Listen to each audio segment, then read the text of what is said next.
और आइए अब हम पहले जरा सुनते हैं कि डोनाल्ड ट्रंप ने क्या कहा अपने संबोधन में। उसको हम जरा अपने दर्शकों को एक बार सुना देते हैं।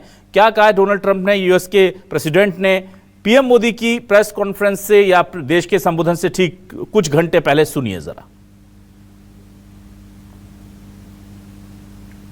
And they did it for a lot of reasons, but trade is a big one. We're going to do a lot of trade with Pakistan. We're going to do a lot of trade with India. We're negotiating with India right now. We're going to be soon negotiating with Pakistan. And we stopped the nuclear conflict. I think it could have been a bad nuclear war. Millions of people could have been killed. So I'm very proud of that. I also want to thank.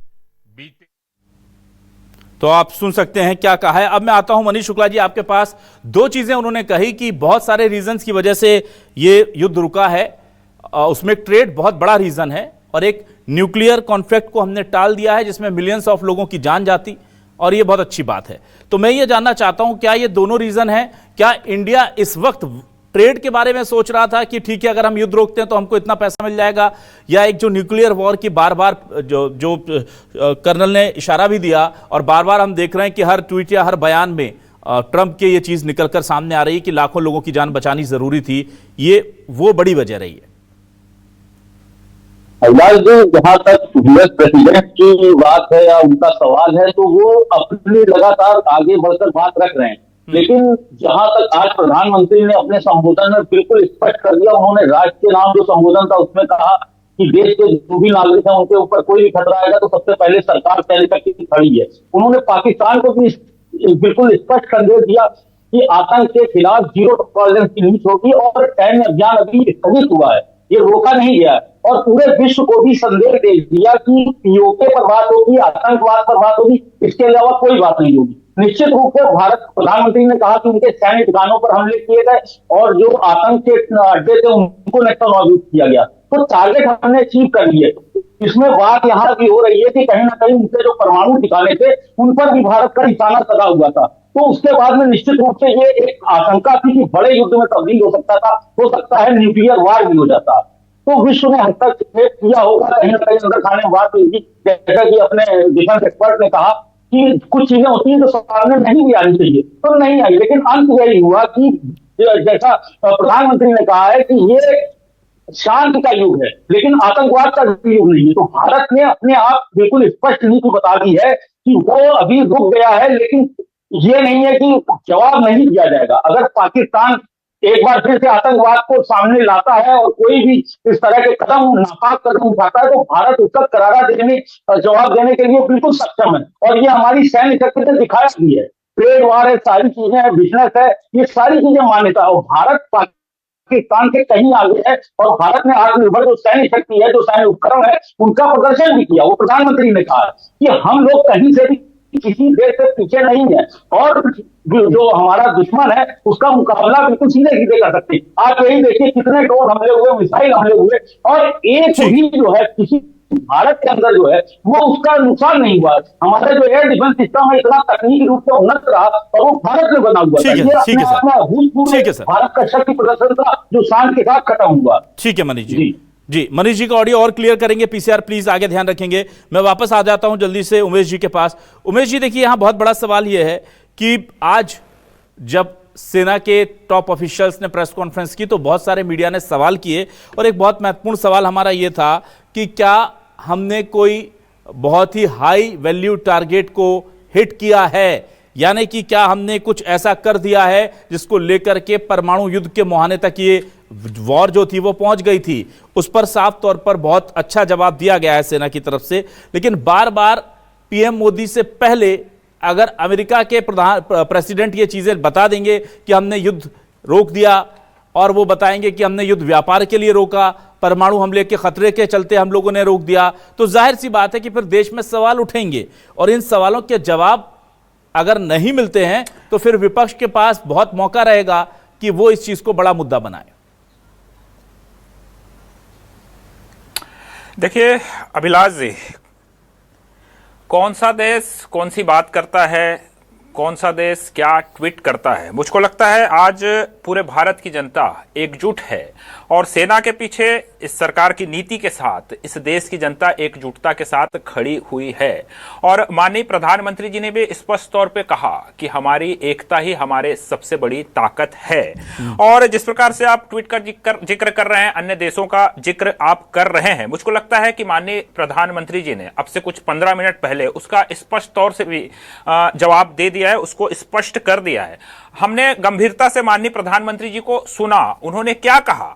आतंक और बातचीत एक साथ नहीं हो सकती, आतंक और व्यापार एक साथ नहीं हो सकता, पानी और खून एक साथ नहीं बह सकता। और उन्होंने स्पष्ट तौर पे कहा कि पाकिस्तान से यदि बातचीत होगी तो केवल आतंकवाद पर बातचीत होगी। उन्होंने कड़े आप मेरा सवाल नहीं समझ पाए शायद। ठीक है, कि अब कोई बात नहीं उमेश जी, आप वही चीजें रिपीट कर रहे हैं। बात होगी जी। मेरा सवाल ये था, मुझको लगता कि देश को ये जानने का हक होता है कि हमारा देश किसी युद्ध में है तो वो क्या डिसीजन ले रहा है, वो हमारी सरकार हमें बताए।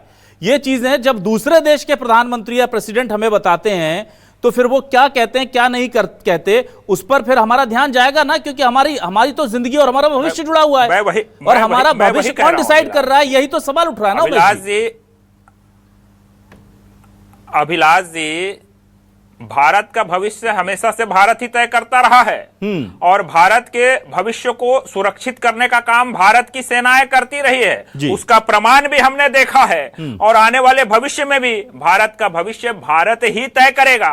अब इस बीच में वैश्विक स्तर की जो राजनीति उसको लेकर के यदि कोई देश पहले कोई बयान देता है, कोई ट्वीट करता है, मैंने आपको पहले ही कहा कि देश की जनता एक है, एकजुट है और देश की जनता को इस देश के माननीय प्रधानमंत्री जी पर, इस देश की सरकार पर, इस देश की सेना पर भरोसा है। और माननीय प्रधानमंत्री जी के संबोधन के बाद जनता आश्वस्त हो चुकी है। आने वाले समय में आप देखेंगे, इसके बाद आप जब जाएंगे जनता के बीच में तो एक सकारात्मक जवाब, एक संतुष्टि एक जनता की तरफ से भी आपको देखने के लिए मिलेगी। इसलिए मुझको कहीं कोई जनता की कुछ राय भी सुन लेते हैं। पीसीआर, क्या हमारे पास जनता की कुछ राय है जो हमने इस सीज फायर के बाद जनता से जो आज बात की है, पूछा है कि क्या जनता कह रही है, जरा जनता की राय भी सुना दीजिए। चलिए, उमेश जी कुछ कह रहे हैं कि शायद हम देखते हैं कि जनता क्या सोचती है।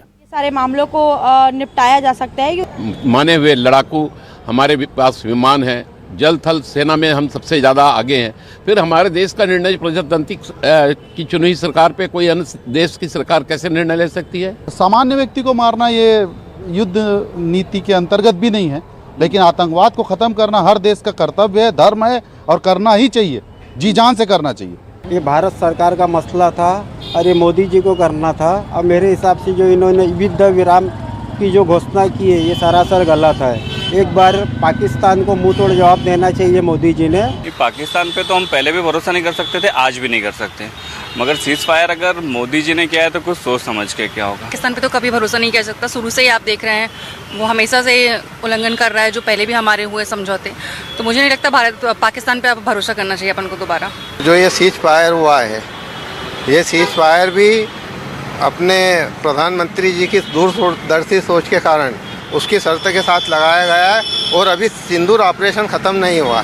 इसके पीछे मोदी जी की ज़रूर कोई ना कोई स्ट्रांग रणनीति होगी। नहीं, बिल्कुल भरोसा नहीं करना चाहिए, पर जहाँ तक सीज फायर का है ये दोनों देश के लिए बेहतर है। युद्ध कहीं भी कभी भी सही नहीं रहता, लेकिन पाकिस्तान की फितरत हम सभी जानते हैं, तो हमें पूरी तरह से तैयार रहना चाहिए पूरा करारा जवाब देने के लिए। सेना के ऊपर हमको बहुत गर्व है, जिन्होंने आज पाकिस्तान के ऊपर इतने हमले करे, उनके जितने भी आतंकवादी ठिकाने थे उनको ध्वस्त करा गया है।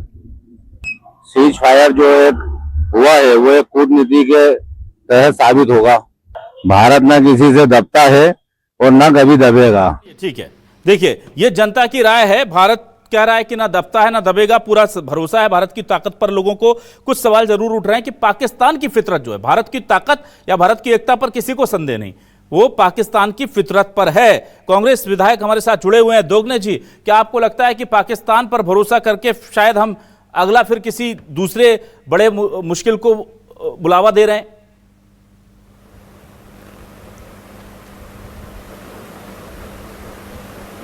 आप मुझे सुन पा रहे हैं दोगने जी? जी अभिलाष जी, हाँ जी, मैं जानना चाहूंगा क्या मेरा ये भारत कहना भारत है, पाकिस्तान पर जनता- भरोसा करके सही कर रहा है क्या? जनता की प्रतिक्रिया भी आप सुन रहे हैं, सब चीजें देख रहे हैं जी। पर ये परिस्थितियां ये नहीं थी। देश का जो समझौता अमेरिका ने किया है ये दुर्भाग्यपूर्ण है भारत के लिए, और अमेरिका का राष्ट्रपति अगर घोषणा करता है ये भी दुर्भाग्यपूर्ण है। इसलिए ये चीजें नहीं होना चाहिए थी। आपको समझौता करना चाहिए था, उसका प्लेटफॉर्म है, सब चीजें हैं, बात करके करना चाहिए था। और घोषणा अमेरिका कर रहा है, ये भारत के लिए आगे के लिए राजनीतिक बहुत बड़ी हार है, और इसका परिणाम दुष्परिणाम भी बहुत बड़े आएंगे। इसलिए अमेरिका से दबना नहीं चाहिए था, जबकि भारत ने पहले भी कई बार अमेरिका को दबाया। मैं बार बार यही बोल रहा हूं, बार बार दबाया है, और अमेरिका से कभी दबा नहीं है भारत। इसलिए ये समझौता ठीक नहीं है। आपको पाकिस्तान को शिक्षा दिला देनी थी, आपको पाकिस्तान में घुसना था, पाकिस्तान में आक्रमण करना था, निश्चित है। और पाकिस्तान में आक्रमण करके पाकिस्तान की जब तक अर्थव्यवस्था बिगड़ती नहीं, जब तक वो सुनने वाला नहीं है, और पाकिस्तान पे कोई भी भारत का आदमी एक भी विश्वास करने को तैयार नहीं है। ठीक है। इसके बाद भी प्रधानमंत्री जी के जो डिसीजन है वो ठीक नहीं है, देश के लिए ठीक नहीं है। चलिए ठीक है, मैं जल्दी से आता हूं इस पूरे मामले पर बातचीत करने के लिए कर्नल के पास, उसके बाद मैं मनीष जी का रुख करूंगा।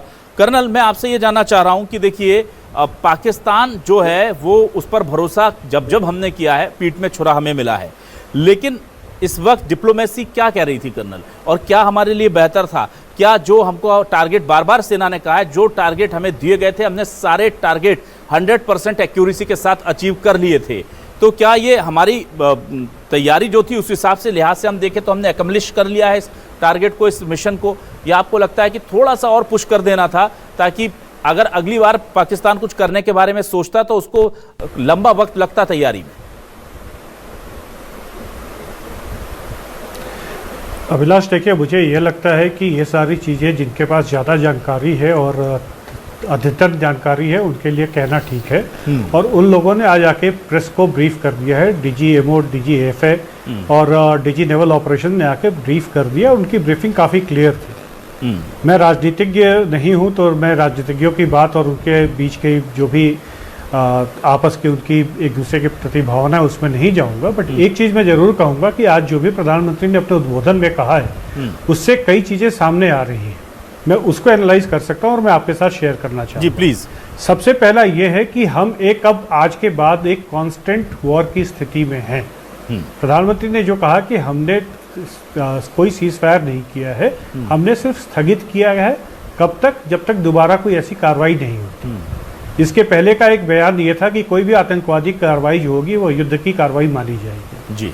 तीसरा, पाकिस्तान में जो टेररिस्ट हैं और जो टेररिस्ट सपोर्टर्स हैं, मतलब जो वहाँ की गवर्नमेंट है, दोनों में कोई फर्क नहीं किया जाएगा। तो अगर कोई टेररिस्ट अटैक होता है तो उसके बदले जो बदला लिया जाएगा वो टेररिस्ट से ही नहीं लिया जाएगा, वरन पाकिस्तानी आर्मी, आईएसआई और हो सकता है कि पाकिस्तानी गवर्नमेंट उसका निशाना बने। चौथा चीज, जो प्रधानमंत्री ने बिलावल भुट्टो की बात को उद्धृत करते हुए कहा कि पानी और खून दोनों साथ में नहीं बहेंगे, इसकी महत्ता आप समझें। इसका मतलब यह है कि इंडस वाटर ट्रीटी अभी भी हेल्ड इन अबेयंस है और पाकिस्तान को खून के आंसू रुलाने के लिए ये काम काफ़ी है। कई सारी चीज़ें ऐसी होती हैं जो अगर हम सिर्फ इस बात पे सोचें कि आज हम अपने पड़ोसी का हाथ पकड़ के उसको मोड़ के उसको गले से पकड़ के आज पटक दे, एक धोबी पाट आज ही दे दे, जरूरी नहीं है कि धोबी पाट आज दे, हमें बहुत सारे मौके मिलेंगे। ये भी हो सकता है कि जो हमने पिछला दांव मारा है उसमें उसकी रीढ़ की हड्डी टूट चुकी है, और रीढ़ की हड्डी टूटती है तो कई बार आवाज भी नहीं आती और सामने दिखाई भी नहीं देती। तो आप इस चीज को समझें। ऐसे ही कई सारे देशों से उठ के बोरोन पाकिस्तान में नहीं पहुंच रहा है। जी, मैं बॉडी लैंग्वेज एक्सपर्ट नहीं हूं, लेकिन जिस तरीके से आज डीजी एयर ऑप्स ने किराना के ऊपर अपनी जो बात कही वो अपने आप में काफ़ी है ये बताने के लिए।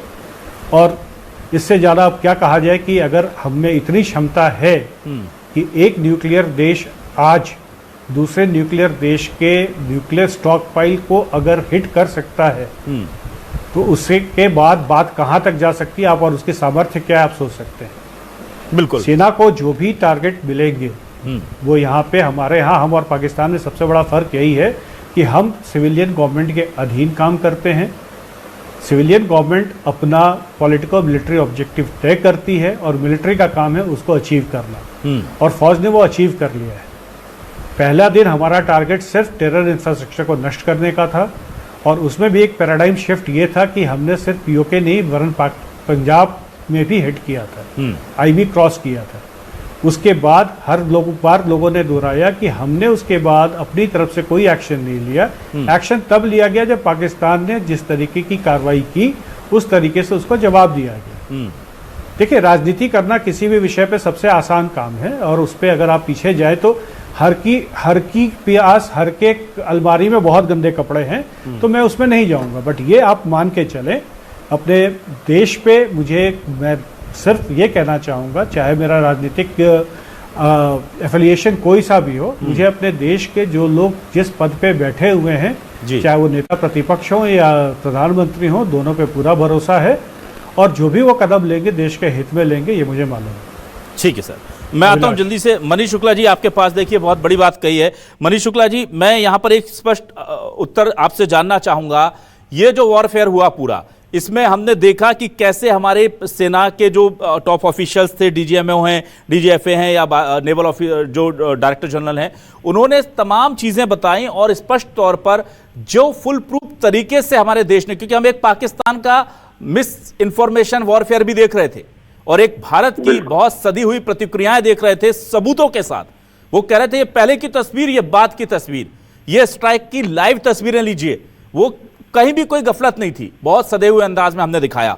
तो भारतीय मिलिट्रीज का प्रोफेशनलिज्म, उनकी टारगेट हिटिंग कैपेबिलिटीज, हमारे मेड इन इंडिया इक्विपमेंट की वैलिडिटी, ये तमाम चीजें दुनिया में क्या भारत का कदम और बड़ा करेंगी? क्योंकि यहां साफ तौर पर सवाल किया गया था, तुर्की में बने हुए ड्रोन्स जो अब से कुछ साल पहले तक इजराइल और दूसरे देशों में कोहराम मचा रहे थे, वो हमारे यहां छोटे पटाखों की तरह गिरा दिए गए। तो क्या भारत की जो डिफेंस कैपेबिलिटीज हैं, हमारे डिफेंस एयर सिस्टम्स हैं, इनकी पूरी दुनिया में धाक तय है अब? बिल्कुल आज आप ये देखिए कि तुर्की ही नहीं, चीन जो जितने भी उपकरण रहे, चीन के जितने भी जो मिसाइल सिस्टम हो या जितने भी जो हथियार थे, पूरी एक तरह से फ्लॉप हुए।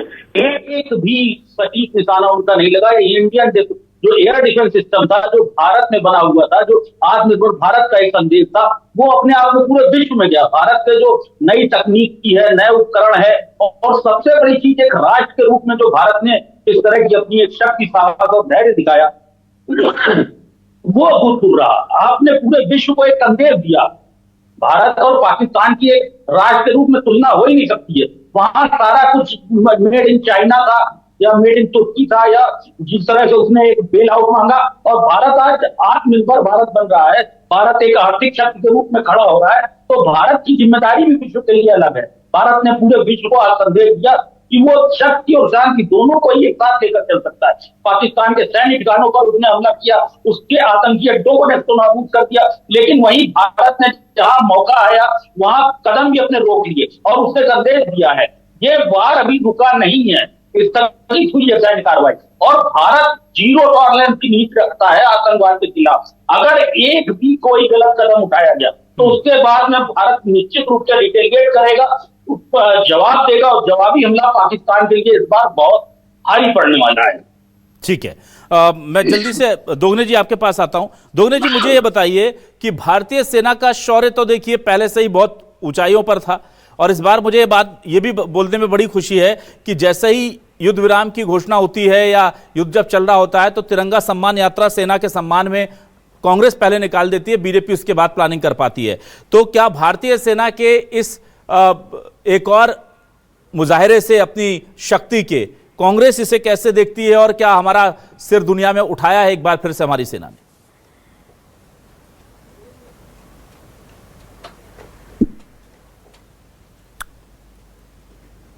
दोगने जी आप मुझे सुन पा रहे हैं? लगता है दोगने जी तक मेरी आवाज नहीं जा रही है। उमेश जी, आपके पास यही सवाल लेकर आ रहा हूं मैं, प्लीज। देखिए अभिलाष जी, निश्चित तौर पर हमारी सेना ने, हमारे सेना के शौर्य और साहस के बूते जिस प्रकार से पाकिस्तान के अंदर 100 किलोमीटर अंदर घुस के आतंकी ठिकानों को नष्ट किया गया है, या फिर पाकिस्तान की कार्रवाई के बाद उनके 11 एयरबेस को नष्ट करके एक प्रकार से पाकिस्तान की कमर तोड़ी गई है, ये अपने आप में अद्भुत है। और भारतीय सेना का लोहा हम सभी को एक तरफ ना सिर्फ गौरवान्वित करता है, बल्कि पूरे विश्व को भारतीय सेना के इस गौरव को मानने के लिए बाध्य करता है। ये हम सबके लिए गौरव का विषय है। इसमें निश्चित तौर पर चाहे तिरंगा यात्रा निकालने का विषय हो, कोई भी राजनीतिक दल निकाले, हम निकाले, कांग्रेस निकाले, आज पूरा देश एकजुट है और निश्चित तौर पर सेना के शौर्य और वीरता की गाथा लेकर के हम सभी को निकलना चाहिए। इसमें कहीं कोई राजनीति का विषय नहीं होना चाहिए। और इसमें महत्वपूर्ण बात, एक तरफ जहां 9 आतंकी ठिकानों को 100 किलोमीटर अंदर तक जा करके हमारी सेना ने महज 23 मिनट के अंदर जिस सटीकता के साथ किया है, ये हमारे और आपके लिए एक सामान्य विषय हो सकता है, लेकिन वैश्विक स्तर पर विश्व की तमाम देशों के अंदर में सेना है, उनको भी एक चौंकाने वाला विषय है कि एक परमाणु देश के अंदर में जहां सामरिक महत्व के जो उनके एयर बेसेस हैं, जहां परमाणु महत्व के जो उनके एयर बेसेस हैं, वहां इतनी सटीकता से और पूरी एक्यूरेसी के साथ भारतीय सेना ने जो काम करके दिखाया है, जो एक्यूरेसी दिखाई है, वो निश्चित तौर पर आज उसका लोहा पूरा विश्व मान रहा है। और उसके साथ ही साथ जिस प्रकार से भारत के एयर डिफेंस सिस्टम का विषय हो, S-400 का विषय हो, या फिर लड़ाकू विमानों का विषय हो, ये तमाम चीजें आज भारत को वैश्विक स्तर पर सेना के बूते कहीं ऊंचे पायदान पर ले जाकर के खड़ा करती है। आज भारत का लोहा और भारत के सेना का लोहा पूरा विश्व मान रहा है। ठीक है, मैं फाइनल कमेंट कर्नल शुभंकर से लूंगा, लेकिन उससे पहले मैं चाहूंगा कि पीसीआर जरा वो बाइट सुनाए जो परमाणु पर किराना हिल्स को लेकर के जो सवाल किया गया था आज हमारे डीजीएमओ की जो बैठक के बाद, जब हमने देखा था कि मिलिट्री ऑफिशियल्स की प्रेस कॉन्फ्रेंस थी, उसमें जो सवाल पूछा गया था, तो परमाणु को लेकर के जो हमने एक बाइट निकाल कर रखी हुई है, वो जरा हमारे दर्शकों को सुनाइए कि क्या पूछा गया था किराना हिल्स को लेकर के और हमारे टॉप मिलिट्री ऑफिशियल्स ने क्या जवाब दिया है उसका, please. A site called Kirana Hills, which is supposed to be the nuclear storage facility, and there is a lot of rumors about Sargodha. There are foreign analysts who've mentioned that the Sargodha attack led to certain leaks. Is there a confirmation that we actually hit Kirana Hills, or we were careful of not to do any such thing? Thank you. Thank you for telling us that Kirana Hill houses some nuclear installation. We did not know about it. Okay. And we've not hit Kirana Hills, whatever is there. Okay. I did not brief in my briefing yesterday. जो सवाल था और जो उसका जवाब देने का तरीका था, अब आप मुझे बताइए सर, क्या हम देश को बहुत ज्यादा चिंता करने की जरूरत नहीं है? हमने अपनी क्षमताएं पाकिस्तान तो छोड़िए, पूरी दुनिया को दिखा दी है। तुर्की भी समझ चुका है, चाइना भी समझ चुका है, और अमेरिका को बहुत अच्छे से समझ में आ गया कि हाउ कैपेबल वी आर। देखिए, प्रधानमंत्री के वक्तव्य में 2 बातें थी। पहला कि हमें न्यूक्लियर ब्लैकमेल का कोई डर नहीं है, हम न्यूक्लियर ब्लैकमेल से डरने वाले नहीं है, नंबर 1। नंबर 2, उन्होंने अपने स्वदेशी जो हमारे विकास हुआ है उसकी बात की, मतलब वो ब्रह्मोस का जिक्र कर रहे थे जी। तो अगर आप दोनों को जोड़ते हैं तो इसका सीधा सा मतलब है कि चाहे अब पाकिस्तान कितनी भी न्यूक्लियर अटैक की धमकी दे ले, हमको पता है कि हमको उससे कैसे निपटना है, और हमने संभवतः यह प्रदर्शित कर दिया है। मैं कंफर्म जब तक सरकार नहीं बोलती नहीं कर सकता, किसी भी बारे में मुझे जानकारी नहीं है, बट जो चीज़ें दिख रही हैं, जो हम एनालाइज कर सकते हैं, जिस तरीके से खबरें फॉरेन मीडिया में चल रही हैं, तो ये जरूर बोला जा सकता है कि हमने वो क्षमता अपनी प्रदर्शित कर दी है कि अगर हम पे न्यूक्लियर थ्रेट आता है तो हमको उससे कैसे निपटना है, वो हमें भी आता है। ठीक है, आर के दोगने जी, आप चूंकि जुड़ नहीं पाए थे, एक छोटा सा सवाल ले रहा हूं, छोटा सा उत्तर। देखिए, क्यों हुआ सीज फायर, इस पर सवाल उठाए जा सकते हैं, लेकिन भारत ने जिस पिन पॉइंट एक्यूरेसी के साथ दुश्मन पर हमले किए और जिस दी वॉल की तरह हमारे एयर डिफेंस सिस्टम ने, एडी ने हमारे सारे हमलों को रोका है, नाकाम किए हैं, वो बहुत ज्यादा ऊंचे स्तर पर ले जाते हैं। और उसमें बहुत अच्छी बात शुभंकर जी ने जो कही है कि ये सब कुछ मेड इन इंडिया के तहत हमने हासिल किया है। आकाश की बात हो, ब्रह्मोस की बात हो, तो ये बहुत बड़ी चीज हो गई है। पूरी दुनिया के जो वॉर थिएटर है उसमें भारत अभी तक एक इमर्जिंग पावर था, अब ऐसा लग रहा है कि हमारा शो जो है सुपरहिट हो चुका है पूरी दुनिया में। सबको पता है कि इंडिया बहुत ज्यादा कैपेबल हो चुका है। देखिए, बिल्कुल सैनिकों को मेरा सलाम है और हम सबका सलाम है। उन्होंने जो काम किया उसकी तो जितनी सराहना की जाए उतनी कम है। पर आप देखिए, इस फायर जो किया है, विपक्ष को विश्वास में लिया क्या, दूसरे लोगों को विश्वास में लिया क्या, किसी से बात की क्या? आप अकेले डिसीजन ले लिया। और अमेरिका ने जो हस्तक्षेप किया उसका हमारा विरोध है। अमेरिका कौन होता है हमारे हस्तक्षेप करने वाला? अमेरिका का क्या मतलब है यहाँ आने का? अमेरिका अपना स्वार्थ देख रहा है और वो हस्तक्षेप कर रहा है। इसका मतलब सीधा सीधा है कि हम उससे डर रहे हैं। उससे डरने की कोई बात ही नहीं। हमारे पूर्व प्रधानमंत्रियों ने तीनों ने देखा, आपने देखा होगा, तीनों डरे नहीं है। पर उससे डर के अगर कभी आप समझौता कर रहे हैं तो ये गलत है। हमारा उद्देश्य यही है। बाकी हमारी सेना ने जो काम किया है या सेना ने पाकिस्तान के ऊपर जो आक्रमण किया है, सर समय खत्म हो रहा है, ठीक है सर, और वो सराहनीय है। ठीक है, मैं बहुत शुक्रिया अदा करूंगा आर.के. दोगने जी, उमेश घोरमोड़े जी, लेफ्टिनेंट कर्नल शुभंकर मिश्रा रिटायर्ड, आपका भी, और मनीष शुक्ला जी आपका भी बहुत बहुत शुक्रिया हमारे साथ इस डिबेट का हिस्सा बनने के लिए। तमाम दर्शकों का शुक्रिया, नमस्कार।